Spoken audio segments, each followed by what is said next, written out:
Boshingiz og'riyaptimi? Dori ichishga shoshilmang. Men sizga undan ko'ra doridan ko'ra foydaliroq narsani o'rgataman.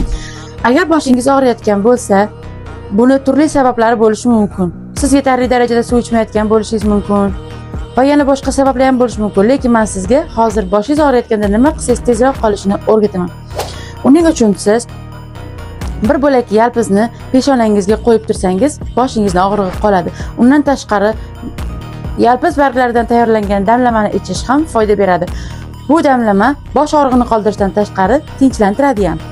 Agar video foydali bo'lgan bo'lsa va shu kabi foydali ma'lumotlar sizga qiziq bo'lsa, undan tashqari chiroyli ozishni xohlasangiz, sizlarga 15-may kuni boshlanadigan marafonimda qatnashishni taklif etaman. Marafonda qat'iy dietolog nazorati, chiroyli ozishingizga yordam beradigan menyular hamda foydali darslar taqdim etiladi. Qolgan ma'lumotlarning hammasi biodagi Telegram lichkada. Sog' bo'ling, salomat bo'ling.